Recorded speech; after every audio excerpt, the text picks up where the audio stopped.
I started training at the age of 15, and the reason why I started training was to build a little bit of muscle. That was me when I first started. Just a skinny kid, wanting to be a little bit bigger, wanting to take the gym up as a bit of a hobby that turned into a passion, an obsession, whatever you want to call it. In my time training, I've learned a lot along the way, and I made so many mistakes, especially in the first 6 and 7 years. That's what I looked like at the age of 14. That's then what I looked like at the age of 20 or 21. What the fuck happened? I looked better at the age of 17 than I did when I was 21. And I'm going to tell you the answer. I just weren't doing things right. And I thought I was. I thought training and going to the gym was enough. But this video is going to solely be about the 3 main mistakes that I made and that you're probably making as well. But these 3 mistakes are going to be holding you back, and they held me back for years. So let's talk about the first mistake, and the most important one. The reason why you can't lose fat in the first place, and the reason why I look like this for a long time. Whenever I tried to go into a fat loss phase, whenever I tried to drop a little bit of body weight, do you know what happened? Do you know what I tried to do? I've gone from not tracking my food or even following some sort of structured plan with food, training as much as I want with no structure,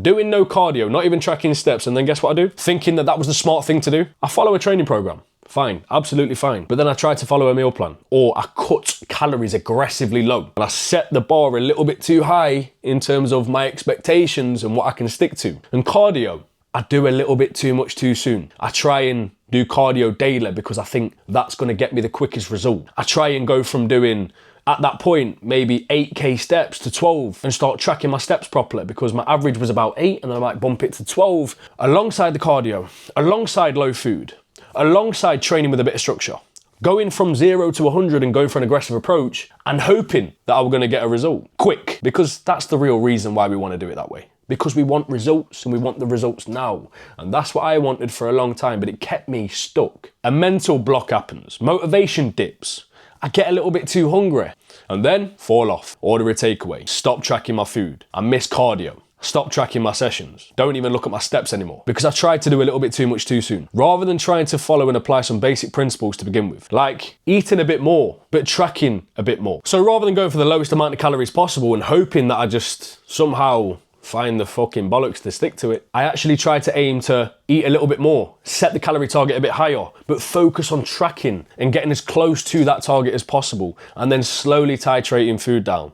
Or even following a meal plan. Follow a meal plan, but with more food, with the intention of actually trying to eat more, just with a bit more structure. And making swaps if I need to. Swapping a carb source for a carb source and a protein source for a protein source. And keeping within the calories when I'm making the swaps. It's simple, but something that a lot of us don't think of. And I definitely didn't think of for a long time, because the intention was to go all in, to do everything, to do as much cardio rather than actually starting with a smaller baseline and then build up as time goes on when I need to apply a change. And I wanted that result bad, to prove a point, to prove that I could do it and to prove that I could lose some fat and get in some shape. But it never worked. You want that aggressive approach because you want the result, yet you fail time and time and time again and don't learn. Setting a minimum baseline for cardio that's going to be realistic. And then food, making sure that I either follow a structured plan with food, a meal plan, but allow myself to make swaps if I need to, or track my food but aim for a higher target to begin with. And then as I'm tracking the data, I'm seeing my body weight, I'm seeing it go down or not go down, and I'm making sure that I'm taking my check-in shots. I'll then apply changes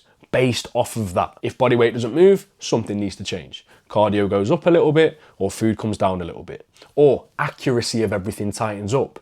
Intensity of cardio increases. The aggressive approach works for some. And it actually did work for me one time. This is what I look like. That was a 6-week diet. 6 weeks it took to get to that. It was at a time when, of course, we had a little bit more time to play with. It was during lockdown. We was all locked down and there was nothing else to do other than, well, starve myself and do a bit of exercise, which is what I did. And I made it work. However, the diet was done, then I went back to square one again. And it was another lesson that the aggressive approach might have worked, and it worked because I went all in. I followed an aggressive, strict approach and I actually made it work. But when it was done, there were no habits built. There was nothing that I could stick to longer term. And you shouldn't be aiming to be hungry forever, but the habits that you build during a fat loss phase and the habits that you build during a diet should continue afterwards, which allows you to continuously make progress, build muscle, and change your physique for good. Mistake number 2, another mistake that I made, the bulk and cut cycles. That's what you've got to do. You've got to go into a bit of a bulk and a bit of a cut if you do want to make some sort of progress within your physique, but it's the way that you do it. It's the timeline, and it's the amount of time that you spend in those phases.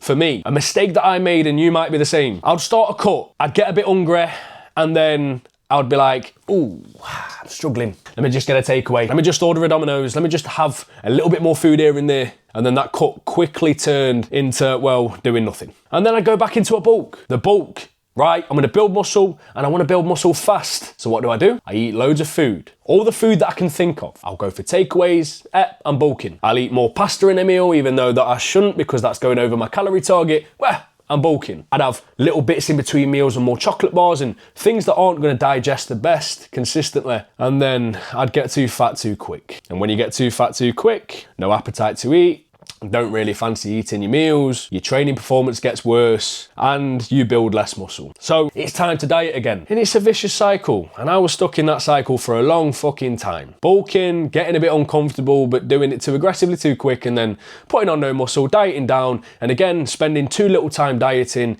eating within a deficit for a period of time, but not significant enough of a time frame to make a difference to pull off enough body fat to then go into another bulk to actually make some progress. The solution to that, have a clear timeline. Get uncomfortable in both phases, but allow for time in both phases. Now, the last one is probably going to hit home for a lot of people, and that's this illusion of being perfect and restarting when life gets a little bit busier. Aiming for perfection is a reason why a lot of people fuck any phase. They can never lose the fat or they can never build the muscle because they're aiming for perfection. I've had it time and time again where people want to work with me one-to-one and they come in all guns blazing. I'm gonna do this, I'm gonna do that, I'm gonna do that, high expectations. The plan gets set. I warn them that perfection isn't gonna happen. We need to build up to a point where we can get to that place. Yet they've set this expectation and this standard in their head that they can't uphold, and they set themselves up to fail. That one off day, that day that doesn't go to plan, turns into a bit of a domino effect. It turns into not just one bad day, but a bad week, unless they realize what they're doing. Now, this falls into a similar category as trying to be too aggressive, except you might have a plan. You might have something that you're following, but it's the approach that you're being aggressive with and the aggression in your own expectations. Forgetting that life has got to happen sometimes. Trying to be perfect when you know the reality is you're probably not going to be able to without burning out. And if you burn out, you're gonna fall off. So one thing that people need to prioritize and focus on, especially for fat loss, is when life gets a bit busy, when something crops up, you try to make the best choice on the day if you want to. And if you choose not to make the best choice on that particular day, okay, get the fuck back on it the next day. You've got to stop comparing to other people that might be on a different chapter to you, that have been doing this for a long time, that have made those mistakes that you have. Or they might have grown up and been fucking perfect. There might be genuinely people out there that just don't make mistakes, that follow a plan to a T, that are robotic, but that's not a majority of us. That's not me, and it probably ain't you. Life does not slow down. There's never going to be a perfect time. And remember what I said about lockdown and how that time I got in shape in 6 weeks and that felt like the perfect time for me? Aside from that, I never got in shape because why? I was waiting for that perfect time. You need to intertwine life with your progress, which is possible, very possible.